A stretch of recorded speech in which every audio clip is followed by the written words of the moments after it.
May mga araw na tahimik ka lang, pero ang isip mo, napakaingay.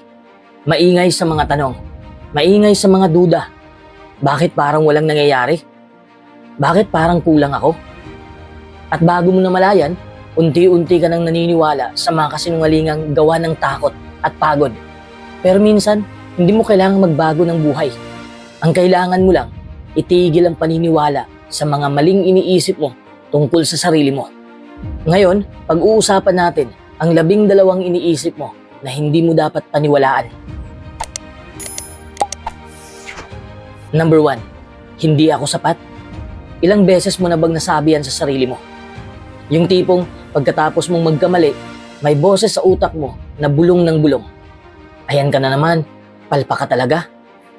O kapag may hindi ka narating na inaasahan mo, bigla mong nararamdaman yung bigat sa dibdib at sasabihin mo sa sarili mo, siguro hindi talaga ako enough. Pero alam mo kung ano ang masakit dito? Hindi dahil may nagsabi sa atin na kulang tayo, kundi dahil tayo mismo ang naniniwala. Minsan, wala namang nagsabing hindi ka sapat. Pero sa dami ng boses mong kinumpara ang sarili mo sa iba, napaniwala mo na rin ang sarili mo. Sa social media pa lang, ang dali nating ma-feel na hindi ako katulad nila. May mga taong mas maganda, may mga taong mas gwapo, mas mayaman, mas successful, mas confident. At ikaw, nakaupo lang, iniisip kung kailan mo mararanasan yung ganon. Pero ang hindi mo nakikita ay yung mga oras na umiiyak din sila. Nadadapa rin o nararamdaman din yung parehong takot na meron ka. Through this, enough is not a measurement. It's a mindset. Hindi mo kailangan patunayan sa mundo na sapat ka. Ang kailangan mo lang ay maniwala na kahit sa gitna ng kakulangan mo, may halaga ka pa rin. Kasi kahit gaano ka kakulang sa tingin mo, may mga taong nakakakita ng liwanag mo. Kahit na ikaw mismo, hindi mo makita. Hindi mo kailangang maging pinakamagaling. Hindi mo kailangang maging perpekto. Ang kailangan mo lang ay magpatuloy.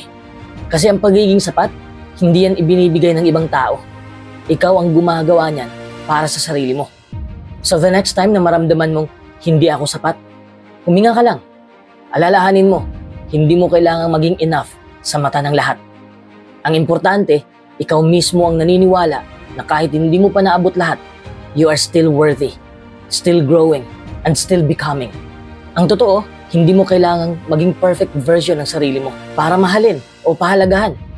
Kasi minsan, sapat na yung ikaw, yung totoong ikaw, kahit may sugat, kahit may takot, kahit may kulang. Dahil sa mundong puno ng pagkukunwari, ang pagiging totoo ay higit pa sa pagiging sapat. Number 2, huli na para magbago. Ilang beses mo na bang nasabi yan sa sarili mo?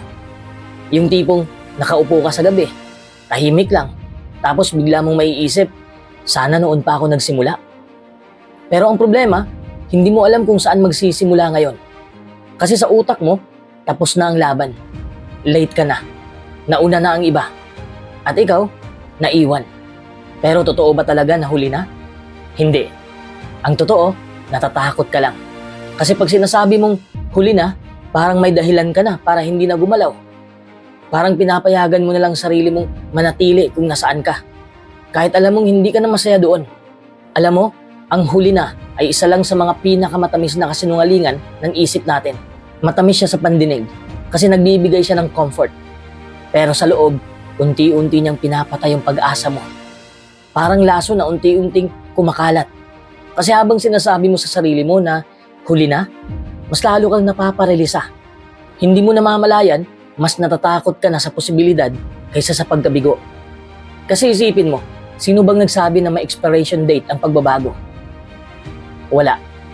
Hindi yan parang prutas na pag nalampasan na ang petsa, panis na. Ang pagbabago, parang buto. Kahit ilang taon nang nakatago sa lupa, pwedeng tumubo pag nabigyan ng tamang init at tubig.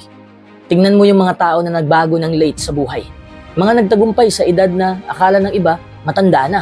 May mga naging entrepreneur sa 50s. May mga natutong magpatawad sa 60s. May mga nagsimulang magmahal ulit sa 70s. Wala silang tinanong na late na ba? Kasi alam nila, time doesn't define growth. Courage does. Ang tunay na dahilan kung bakit akala mo huli na, kasi tinitingnan mo ang sarili mo base sa timeline ng ibang tao.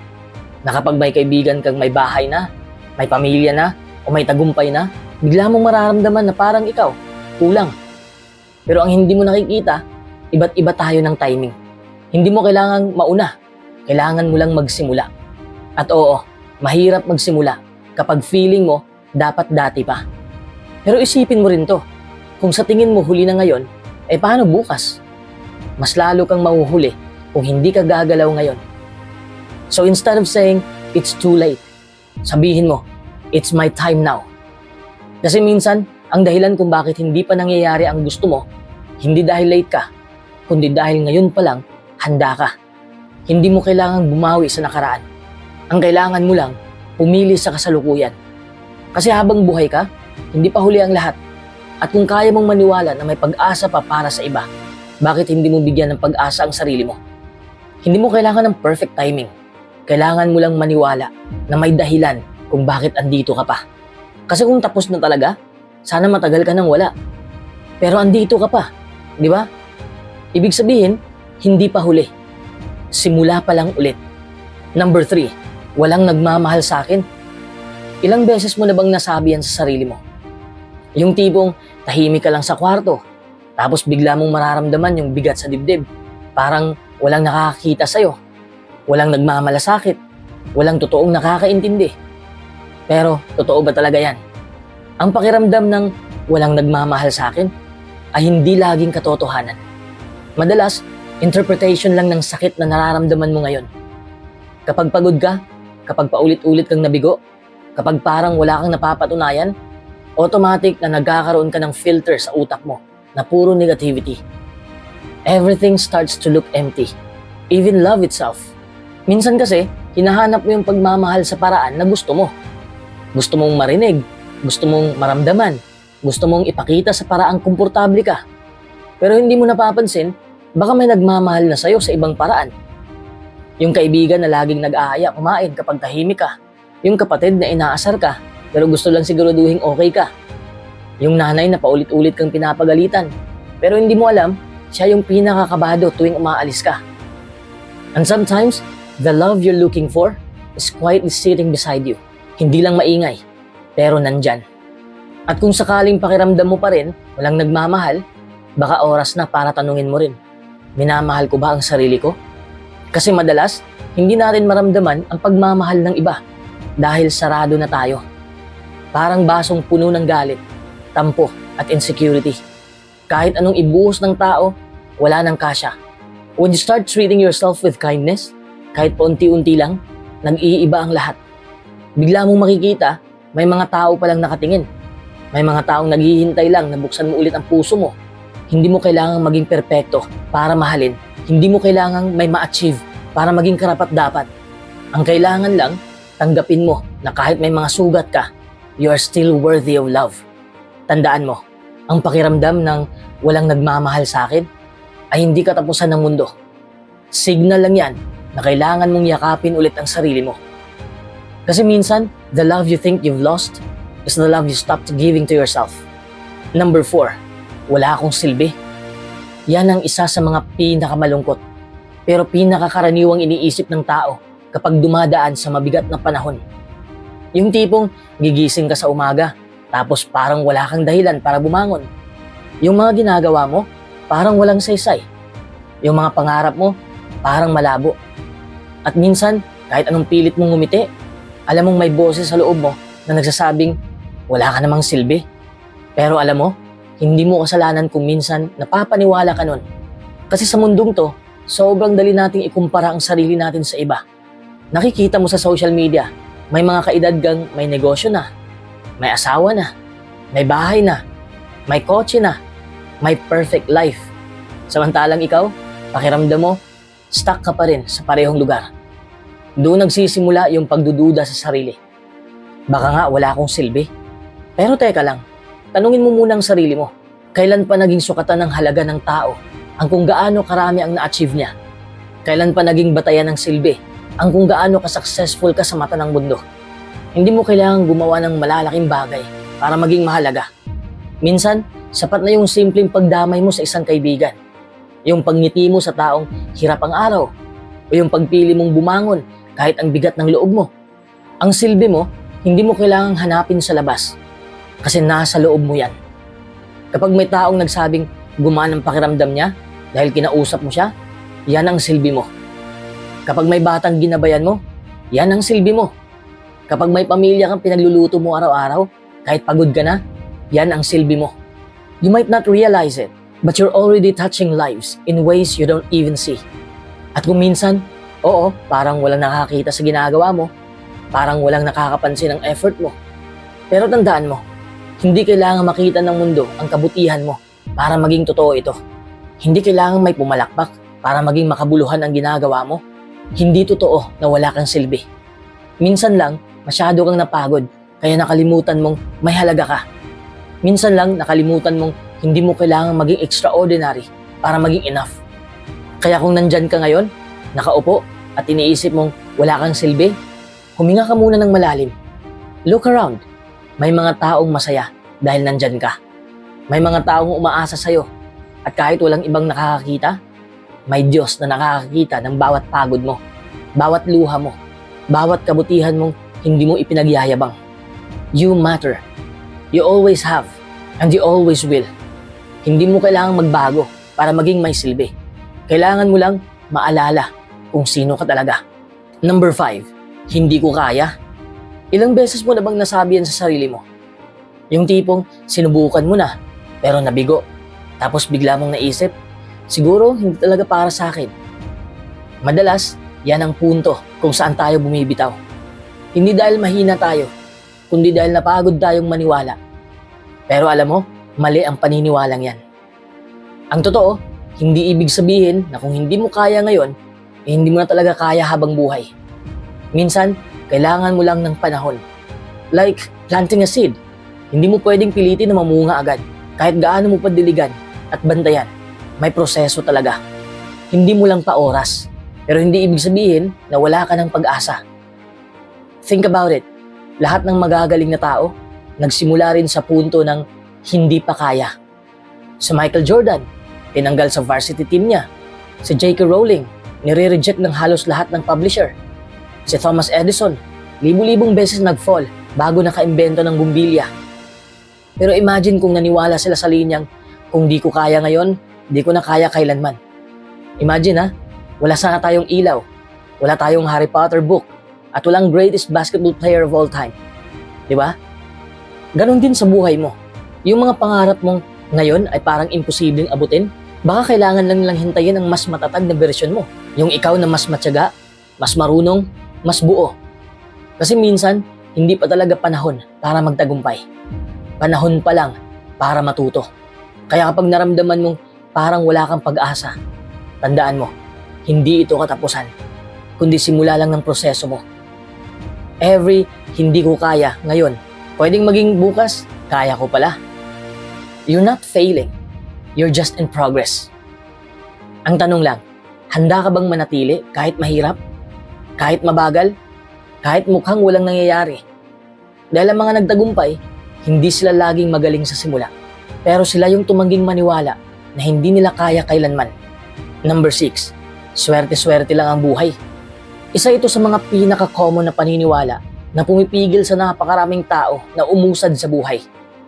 Kasi aminin mo, minsan kapag nakikita mong umaangat ang iba, may magandang trabaho, negosyo o buhay, madalas mong nasasabi sa sarili mo, kasi sinuwerte lang siya. Pero kung tutuusin, hindi ito tungkol sa swerte. Ang totoo, karamihan sa mga taong tinatawag nating maswerte, sila yung mga taong hindi sumuko noong panahon na walang naniniwala sa kanila. Sila yung gumising ng maaga. Sila yung nagtatrabaho pa rin kahit pagod. At sila yung tumuloy kahit sablay ang mga unang subok. Hindi mo lang nakikita ang mga gabing puyat, ang rejection, ang kaba, at ang takot na dinaanan nila bago nila nakuha yung tagumpay na nakikita mo ngayon.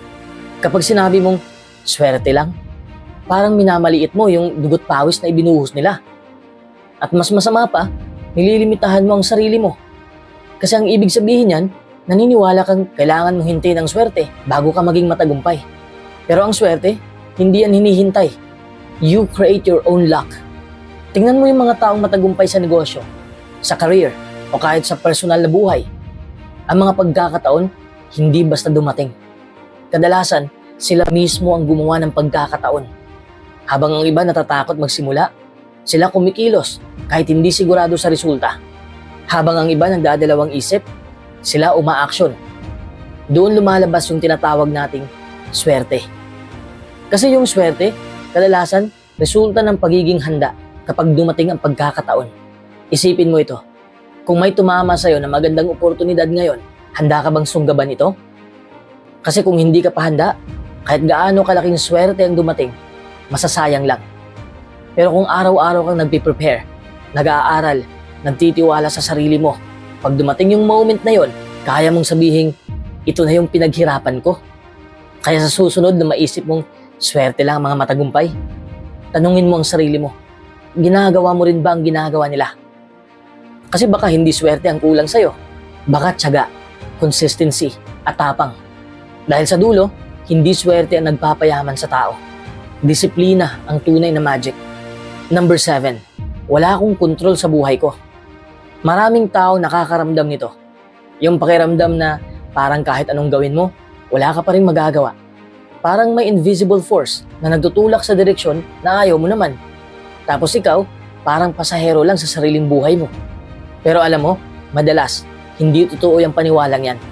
Hindi dahil wala kang kontrol, kundi dahil iniisip mong wala ka. Kasi kapag araw-araw mong sinasabi sa sarili mo na wala akong magagawa, unti-unti mong pinapatunayan yan sa kilos mo. You start giving up on trying. You stop making choices. At doon talaga nagsisimula ang pagkawala ng kontrol. Ang totoo, hindi mo nga makukontrol ang lahat. Oo, tama yon. Hindi mo kayang pigilan ng ulan, ang galit ng ibang tao, o ang mga pagkakataong hindi mo pinlano. Pero ang reaksyon mo, ang desisyon mo, at kung paano ka tatayo matapos kang madapa, yan, kontrolado mo. Minsan kasi, sobrang focus natin sa mga bagay na wala tayong magagawa. Kaya nakakalimutan natin yung mga bagay na kaya nating baguhin. For example, hindi mo makukontrol kung iiwan ka ng tao. Pero kontrolado mo kung pipiliin mong masira o matuto mula roon. Hindi mo rin makukontrol kung may mga taong ayaw sa'yo. Pero kontrolado mo kung paano mo mahalin ang sarili mo kahit wala silang approval. Ito yung tricky part. Kapag natutunan mong tanggapin na may mga bagay kang hindi makukontrol, mas nagkakaroon ka actually ng peace. Kasi hindi na sayang ang enerhiya mo sa pag-aalala. Doon mo mas nakikita kung saan mo dapat ibuhos ang lakas mo.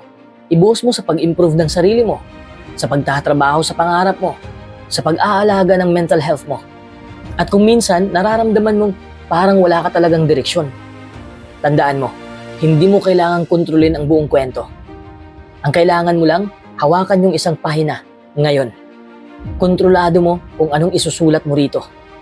Hindi mo kailangang makita ang ending para makapagsimula. So next time na maramdaman mong wala kang kontrol sa buhay mo, huminto ka lang sandali. Huminga ka ng malalim. Tanungin mo ang sarili mo. Ano ba yung maliit na bagay na kaya kong kontrolin ngayon? Baka simpleng bagay lang. Bumangon, kumain, magsimula ulit, o patawarin ang sarili.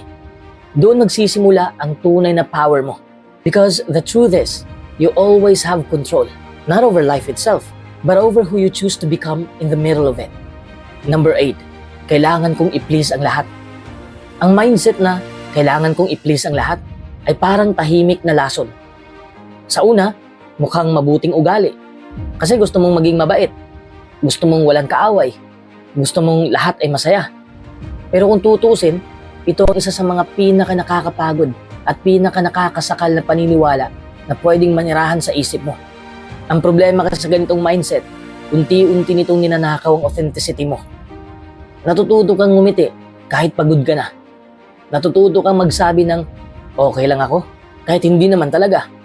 At sa bawat oo na sinasabi mo sa iba, isang piraso ng sarili mo ang nawawala dahil natutunan mong unahin ang lahat, maliban sa sarili mo.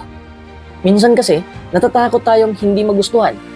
Ayaw nating masabihan ng, ang sungit mo naman, ang arte mo. Kaya kahit labag sa loob mo, pumapayag ka pa rin. Ginagawa mo ang mga bagay na hindi mo gusto para lang maiwasan ang conflict o rejection. Pero habang pinipilit mong pasayahin ang lahat, napapansin mo bang unti-unti kang nalulungkot? Kasi ganito yan, you can't be everyone's favorite character in their story. Lalo na kung nakakalimutan mong ikaw rin ay may sariling kwento. Hindi mo kontrolado kung anong iisipin ng iba. Pwede mong ibigay ang lahat. Pwede ngang oras mo, effort mo, pagmamahal mo. Pero may mga tao pa rin hahanap ng mali. At kung doon mo ibabase ang halaga mo, mauubos ka. The truth is, hindi mo kailangang i-please ang lahat para maging mahalaga. Hindi mo kailangang maging perfect para tanggapin. Ang mga taong tunay na nagmamahal sa'yo, hindi nila kailangan palaging masiyahan sa bawat desisyon mo. Minsan, kahit hindi sila sang-ayon, nire-respeto ka pa rin nila. Kasi alam nila, may karapatan kang mamili para sa sarili mo. Kapag natutunan mong tumanggi ng walang guilt, doon mo mararamdaman ang freedom. Kapag sinabi mong, hindi ko kaya yan, hindi ko gusto, hindi ibig sabihin masama kang tao. Ibig sabihin lang, marunong ka nang magpahalaga sa sarili mo. Tandaan mo to, hindi mo kailangan maging mabuting tao sa mata ng lahat para sabihin mabuti kang tao. Ang kailangan mo lang, maging totoo sa nararamdaman mo, sa mga limitasyon mo, at sa kung sino ka talaga. Kasi sa dulo, ang mga taong talagang mahalaga ay yung marunong kang tanggapin kahit hindi mo sila napasaya sa lahat ng oras. Number 9, ang kabiguan ay tanda ng kahinaan. Ilang beses mo na bang narinig yan sa sarili mo? Yung tipong bumagsak ka sa isang bagay, tapos ang unang sumagi sa isip mo ay, siguro hindi talaga ako magaling. Siguro mahina lang talaga ako. Pero alam mo, isa yan sa mga pinakamalaking kasinungalingang pinaniniwalaan ng maraming tao. Kasi ang totoo, ang kabiguan ay hindi sukatan ng kahinaan, kundi ng katapangan. Isipin mo to, kung mahina ka talaga, hindi ka na sumubok. Kung talunan ka talaga, hindi mo na ginustong magsimula.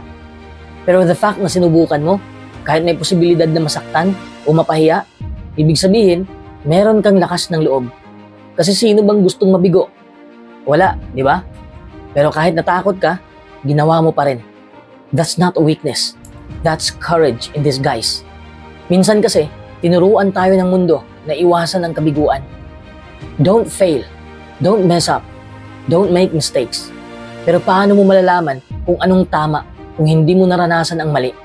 Paano mo matututunan kung anong gumagana kung hindi mo muna nakita kung ano ang hindi gumagana? Ang mga taong hinahangaan mo ngayon, yung mga successful, yung mga confident, at parang laging winning, lahat sila may mga moment ng pagkadapa. Pero hindi nila tinuring ang kabiguan bilang dulo, bilang tapos na. Tinuring nila itong pagsasanay. Sabi ko nga kanina, si Thomas Edison, libu-libong beses siyang nabigo bago niya napagana ang ilaw. Pero sabi nga niya, I have not failed. I've just found 10,000 ways that won't work. Ganun din dapat tayo mag-isip. Ang kabiguan ay parang salamin. Ipinapakita nito hindi kung sino ka, kundi kung sino ka pwedeng maging. Dahil bawat pagkakamali, bawat bagsak, bawat sayang na moment, may dalayang aral. At kung tatanggapin mo yung aral na yon, magiging mas matatag ka kaysa dati. Kaya kapag nabigo ka ulit, huwag mong sabihin, mahina ako. Sabihin mo, nadapa ako, pero tumayo ako. Sabihin mo, nasaktan ako, pero natuto ako. Sabihin mo, hindi ito katapusan. Ito ang panimula ng mas matibay na ako. Remember, failure is not the opposite of success. It's part of success. Walang malakas na tao na hindi dumaan sa kahinaan. At walang matagumpay na kwento na walang kabanata ng kabiguan. Ang mahalaga, hindi kung ilang beses kang bumagsak, kundi kung ilang beses kang tumayo, kahit masakit, kahit nakakatawa, kahit walang pumapalakpak. Dahil doon mo talaga makikita kung gaano ka kalakas. Number 10, dapat pareho ako sa iba. Isa yan sa mga pinakamalalim na kasinungalingang paulit-ulit mong sinasabi sa sarili mo. Madalas nang hindi mo namamalayan. Minsan kasi, sa sobrang dami na nakikita mo online, mga taong may magandang katawan, perfect skin, dream job, o seemingly perfect life, napapaisip ka, bakit hindi ako ganyan? Parang may kulang. Iniisip mo na parang may mali sa'yo. Pero ang totoo, hindi mo kailangang maging pareho sa kanila. Hindi mo kailangang sabayan ang bilis ng takbo ng mundo para masabing umaangat ka. Hindi mo kailangang kopyahin ang estilo, ang boses, o ang buhay ng iba para lang mapatunayan na okay ka. Dahil ang value mo, hindi nakabase sa kung gaano ka kamukha o kahawig ng karamihan. Think about this. Kapag pumasok ka sa isang hardin, napapansin mo bang lahat ng bulaklak ay pare-pareho? Hindi, di ba? May rosas, may gumamela, may sunflower, may orchid. Iba-iba ang hugis, iba-iba ang kulay nila, at ang amoy. Pero bawat isa may sariling ganda. At kung lahat ng bulaklak ay rosas lang, mawawala ang halina ng hardin. Ganon din sa tao. Kung lahat pare-pareho, boring ang mundo. Ang problema, sa panahon ngayon, parang sinasabi ng lipunan na kailangan mong sumunod sa template para maging valid. Dapat may ganitong career, dapat may ganitong relationship, dapat ganito ka manamit, ganito ka mag-isip, ganito ka manirahan. At kapag hindi ka pasok sa mold, parang may mali sa'yo. Pero isipin mo ito, baka ikaw talaga ang kailangan ng mundo precisely because you are different. Baka yung kakaibang paraan mo ng pagtingin sa buhay, yun ang nagbibigay ng pag-asa sa iba. Baka yung kakaibang boses mo, yun ang magpaparealize sa isang taong pagod na hindi siya nag-iisa. Baka yung daan mo, kahit iba, yun pala ang magbubukas ng bagong direksyon para sa iba pang susunod sa'yo. You don't need to blend in just to feel worthy. Minsan, ang pagiging iba mo ang mismong regalo mo sa mundo. Hindi mo kailangang humabol sa kung anong uso. Kasi bahalang araw, ikaw mismo ang magiging uso. Kaya kung dumating man ang panahon na makaramdam ka na parang naiiwan ka o tila wala kang lugar, paalalahanan mo ang sarili mo. Hindi mo kailangang maging katulad nila para maging sapat. Hindi mo kailangang magmukhang sila, mag-isip gaya nila o mabuhay ayon sa kanilang pamantayan. Ang kailangan mo lang ay maging totoo sa kung sino ka. Dahil sa mundong puno ng kopya, ang pagiging totoo ay bihira at yun ang nagbibigay halaga sa'yo. Number 11, wala na akong pag-asa. Marahil isa ito sa mga pinakamasakit na linyang nasasabi natin sa sarili.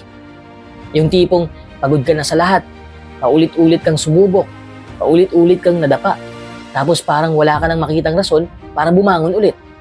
Naiintindihan ko yung pakiramdam mo na parang lahat ng ginagawa mo ay nauuwi lang sa wala. Pero alam mo, kadalasan, ang pakiramdam na wala ka ng pag-asa ay hindi dahil totoo yun, kundi dahil sobrang tagal mo ng pagod.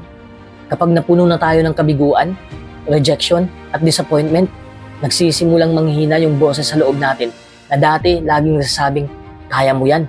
Unti-unti siyang napapalitan ng isa pang boses na pabulong na nagsasabing, tama na, wala nang silbi.